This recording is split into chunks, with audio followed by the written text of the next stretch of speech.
அரிது அரிது மானிடராய் பிறத்தல் அரிது என்பது ஔவை மூதாட்டியின் வாக்கு. இந்த உலகத்தில் எல்லோருமே மானிடர்களாக பிறக்கிறோம். எத்தனை பேர் மனிதர்களாக வாழ்கிறோம், மகான்களாக உயர்கிறோம், மகாத்மாக்களாக வணங்கப்படுகிறோம். நம்முடைய நாட்டில் மகான்கள் மகாத்மாக்கள் பிறந்தனர், வாழ்ந்தனர். இந்த மகான்களும் மகாத்மாக்களும் பிறந்து வளர்ந்த காரணத்தினால்தான் நம்முடைய இந்தியா இன்று உலக அளவில் ஒரு தலை சிறந்த நாடாக, வளர்ந்த நாடாக, பிற நாடுகளுக்கு வழிகாட்டும் நாடாக உயர்ந்திருக்கிறது. அப்படி நம் நாட்டில் பிறந்த பெரும் மகாத்மாக்களில் ஒருவர் நம் கர்ம வீரர் காமராஜர். இந்த மண்ணுக்கு அவர் ஆற்றிய தொண்டுகளை, அவர் செய்த தியாகங்களை எத்தனை பேர் நினைவு கூறுகிறோம்?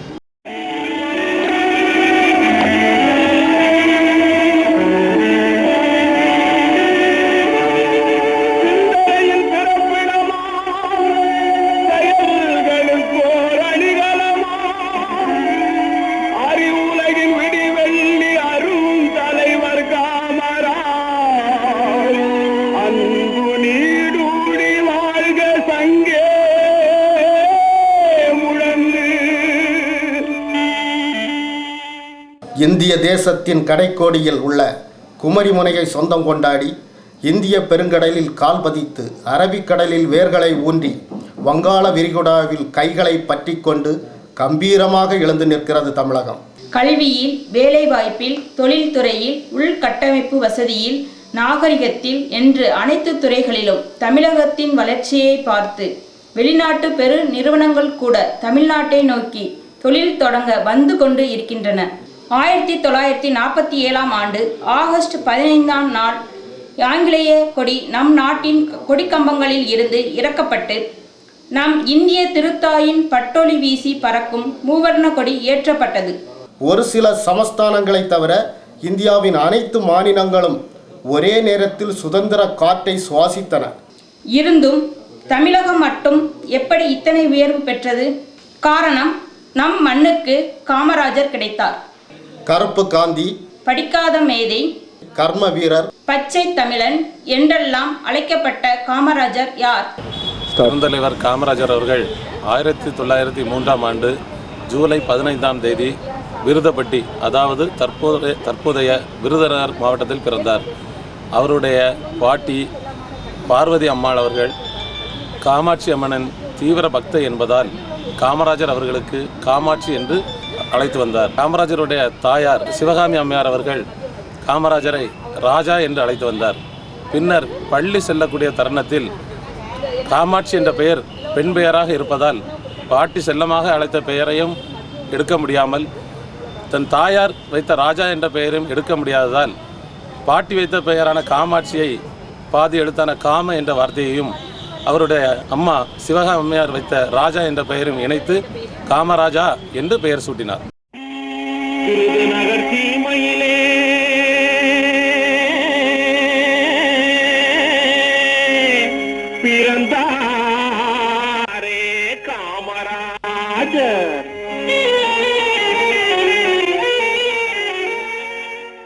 பட்டாடை உடுத்தி காது கடுக்கன் என்று ஒரு ராஜா வீட்டு குழந்தை போலவே பள்ளிக்கூடம் சென்றார் காமராஜர். அப்போது அந்த பள்ளிக்கூடத்துக்கு தெரியவில்லை அவர் பெயரிலே அந்த பள்ளி பின்னாளில் மாறப்போகிறது என்பது. பள்ளியில் ஒரு நாள் விநாயகர் சதுர்த்தி நடைபெறுது. அப்போ பூஜை முடிஞ்சோடனே பிரசாதம் வழங்குறாங்க. பிரசாதம் வழங்குறப்ப எல்லாரும் அடிச்சு பிடிச்சி போய் வாங்கிறாங்க. வாங்குறப்ப எல்லாத்துக்கும் நல்லா கிடைச்சது. இதெல்லாம் நின்று வேடிக்கை பார்த்துட்டு இருக்கார் காமராஜர். இறுதியில் போய் அவர் வாங்குறப்ப அவருக்கு இல்லை, கொஞ்சோன்னு மட்டும் கொடுத்து விடுறாங்க. அவர் வீட்டுக்கு வராரு. அவங்க பாட்டிகிட்ட சொல்கிறாரு, எப்படி எல்லாத்துக்கும் பிரசாதன்றது எல்லாத்துக்கும் சமமாக இதாக கொடுக்கணும். ஆனால் அவங்க முதல்ல போனவங்களுக்கு மட்டும் அதிகமாக கொடுத்துட்டு பின்னாடி போன எனக்கு அடுத்து நின்றுட்டு இருந்தவங்களுக்கும் ஒன்றுமே இல்லாமல் கொஞ்சோன்னு கொடுக்குறாங்க. அது எனக்கு ரொம்ப வருத்தமாக இருந்துச்சு.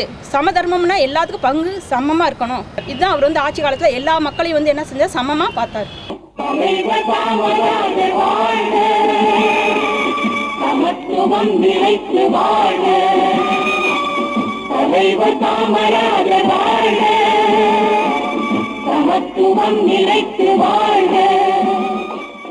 உலக அளவில் கல்வி வளர்ச்சி அடைஞ்ச நாடுகள் அப்படின்னு சொல்லிட்டு பார்த்தோம்னா நம்ம இந்தியாவை சொல்லலாம். இந்தியாவிலேயும் அதிகமாக கல்வி வளர்ச்சியுடையது தமிழகம். இந்த தமிழகத்தில் ஏன் இவ்வளோ தூரம் கல்வி வளர்ச்சி அடைஞ்சிருக்குன்னு பார்த்தோம்னா இங்கே இலவசமான கல்வி முறைகள் கொண்டு வந்ததுனால தான். இந்த இலவச கல்வியை கொண்டு வந்தவர் நம்ம கர்ம வீரர் காமராஜர் தான். தொடக்கப்பள்ளி மிக குறைவாக இருந்த நேரத்திலேயே அதிகமான தொடக்கப்பள்ளியை உருவாக்க வேண்டும் என்று அவர் கல்விக்காக அருமணி ஆற்றியிருக்கிறார். அவர் முதல்வராக இருந்த காலத்தில் நிறைய பள்ளிகளை தந்தார். காமராஜரை எல்லாரும் படிக்காத மேதைன்னு சொல்லிட்டு இருக்காங்க. ஆனால் அவர் படித்ததுக்கான சில அத்தாட்சிகளும் இருக்குது. முதல்ல பார்த்திங்கன்னா காமராஜர் திண்ணை பள்ளிக்கூடத்தில் படிச்சுட்டு இருந்தார். அங்கே திரு வேலாயுதம்ன்றவர் தான் அவரோட குரு. அதுக்கடுத்து ஏனாதி நாராயண வித்யாசாலைன்ற பள்ளியில் திரு முருகையா என்ற குரு கிட்ட அவர் படிச்சுட்டு இருந்தார். அதுக்கப்புறம் பார்த்திங்கன்னா விருதுநகரில் இருக்க சத்திரிய வித்யாசாலைன்ற பள்ளியில் அவர் படிச்சுட்டு இருந்தபோது அந்த பள்ளியில் தான் மதிய உணவு திட்டம் கொண்டுட்டு வந்திருந்தாங்க. அதை வச்சு தான் இப்போ இலவச மதிய உணவு திட்டம் இயங்கிட்டுருக்கு. மதிய உணவு திட்டம் தந்த மன்னன் காமராஜ், புதிய வாழ்வு தந்து மகிழ்ந்த புனிதன் காமராஜ். காமராஜ் எங்கள் காமராஜ், காமராஜ் எங்கள் காமராஜ். 1920 விருதுநகரில் சாராயத்தை எதிர்த்து ஒரு மாபெரும் தர்ணா போராட்டத்தை அவர் நடத்தி கொண்டிருக்கும் போது அவருடைய தொண்டர்களை போலீசார் கைது செய்து விட்டார்கள். அந்த கைதியை நினைத்து தன்னையும் கைது செய்யவில்லையே போலீசார் என்ற வருத்தத்தில் கண்ணீருடன் அவர் இல்லத்திற்கு செல்கிறார். இல்லத்திலே அவருடைய அப்பாவும் அவருடைய பாட்டியாரும் உனக்கு திருமணத்திற்கு பெண் பார்த்து விட்டார்கள், திருமண தேதியும் குறித்து விட்டார்கள், ஆகவே திருமணத்திற்கு ரெடியாகிறேன் என்று கூறினார். ஆனால் பெருந்தலைவர் காமராஜர் எனக்கு தேசியமும் சமூக முன்னேற்றமே முக்கியமே ஒழிய திருமணம் முக்கியம் அல்ல என்று சொல்லி திருமணத்தை நிப்பாட்டுங்கள் என்று கூறி சமூகத்திற்காகவே தன் வாழ்நாள் முழுவதையும் அவர் அர்ப்பணித்தார். தமிழகத்தின் முன்னாள் முதல் அமைச்சர் 9 ஆண்டுகள் தமிழக அரசையும் தமிழ் மக்களையும் ஆட்சி செய்தவர். ஆட்சியாளர் என்ற அரச கிரீடத்தை தன் தலையில் வைத்து கொள்ளாமல் மக்கள் சிரம் மேல் வைத்து மகிழ்ந்தவர். காமராஜர் பதவிக்கு அதிகாரத்திற்கும் ஆசைப்பட்டதே இல்லை. உதாரணமாக உப்பு சத்தியாகிரகத்தில் 2 வருஷம் அவரை ஜெயிலில் போட்டாங்க. ஜெயிலிருந்து வெளியே வந்தோடனே மக்களெல்லாம் அவரை தூக்கி உற்சாகப்படுத்தி மேலே தூக்கி பெருமையாக பேசினாங்க. அவர் சொன்னார், கடவுளை இவங்கெல்லாம் இப்படி என்ன உற்சாகமாக பேசுறதுனால எனக்கு நல்ல கர்வம் வந்துடக்கூடாது அப்படின்னு சொல்லி முத ஜெயிலிருந்து வெளியே வந்தோடனே பேசினார்.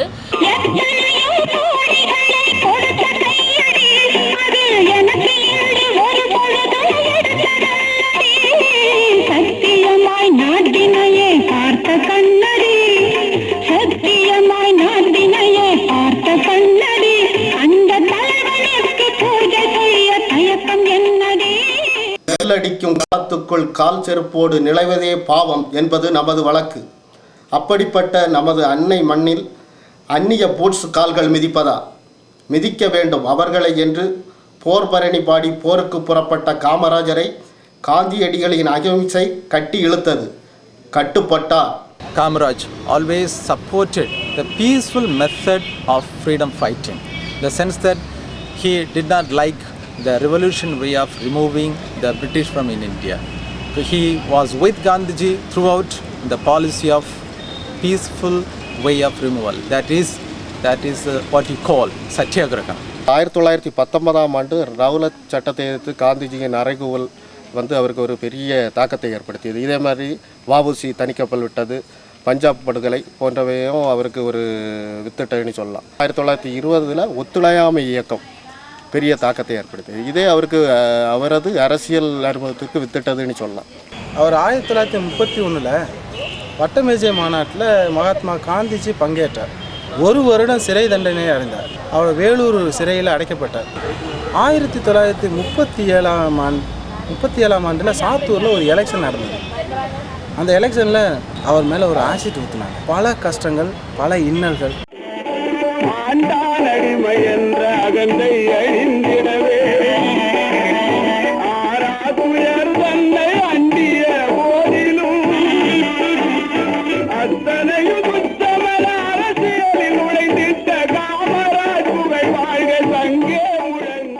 நேருவின் மறைவிற்கு பிறகு இந்தியாவின் பிரதமர் யார் என்பது பெரிய கேள்விக்குறியாக இருந்தது.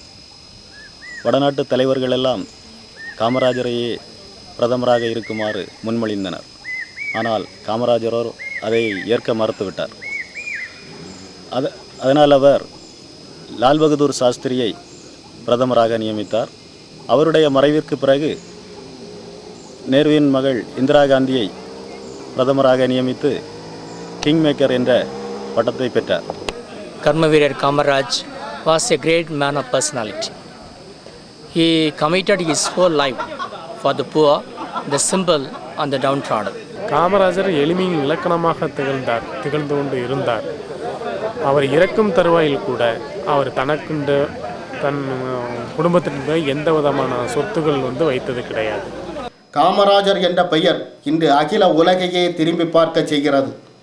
மதுரை மண்ணில் அவர் பெயரால் அமைந்திருக்கும் காமராஜர் பல்கலைக்கழகம் மேதைகளை உருவாக்கும் களமாக அமைந்திருக்கிறது. தொலைநிலை கல்வியில் இதழியல் துறை கடந்த கிட்டத்தட்ட 20 ஆண்டுகளாக செயல்பட்டு வருகிறது. எத்தனையோ மாணவர்கள் வெவ்வேறு துறையிலிருந்து இதில் பயனடைந்திருக்கிறார்கள். வெவ்வேறு துறைகளிலே இன்று பணி செய்து கொண்டிருக்கிறார்கள். அது அரசு பணியாக இருக்கலாம், தனியார் பணியாக இருக்கலாம், அல்லது சுய பணியாக இருக்கலாம். கிட்டத்தட்ட இதுவரை ஒரு ஆண்டுக்கு கிட்டத்தட்ட 500 மாணவர்களுக்கு மேலே வெளியே வந்து கொண்டிருக்கிறார்கள் என்று சொல்லலாம். சுமார் 1000 ஏக்கரில் பறந்து கிடக்கும் நிலத்தில் ஆங்காங்கே அறிவுக்கூடங்கள், அறியாத படிப்புகள் எல்லாம் அங்கொன்றாய் இங்கொன்றாய். சென்னை பல்கலைக்கழகம் தமிழகத்தில் ஒரே ஒரு பல்கலைக்கழகமாக திகழ்ந்தது.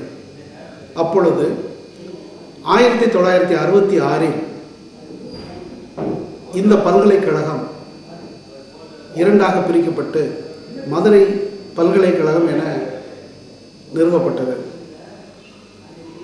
இன்று மதுரை காமராசர் பல்கலைக்கழகம் ஒவ்வொரு ஆண்டும் ஏறத்தாழ 35,000 மாணவர்கள் பட்டப்படிப்பு பெற்று வெளியே செல்கின்றனர். ஏறத்தாழ 5000 மாணவர்கள் பிஜி பட்டம் பெற்று வெளியே செல்கின்றனர். ஒவ்வொரு ஆண்டும் ஏறத்தாழ ஒரு 1000 பேர் எம்ஃபில் பிஹெச்டி பட்டம் பெற்று வெளியே செல்கின்றனர்.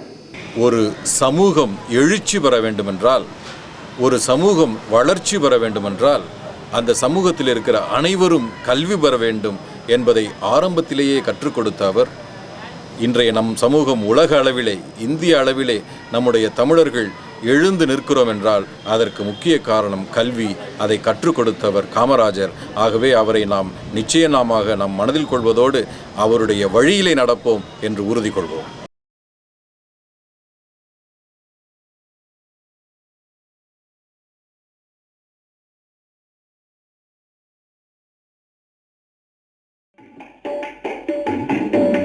உன்னை போல் தலைவர் உண்டோ உழைப்பாரே உயர்ந்தவரே, உன்னை போல் தலைவர் உண்டோ உழைப்பாரே உயர்ந்தவரே, அன்னை சிவகாமி பெற்ற ஆசியாவின் திருவிளக்கே, அன்னை சிவகாமி பெற்ற ஆசியாவின் திருவிளக்கே,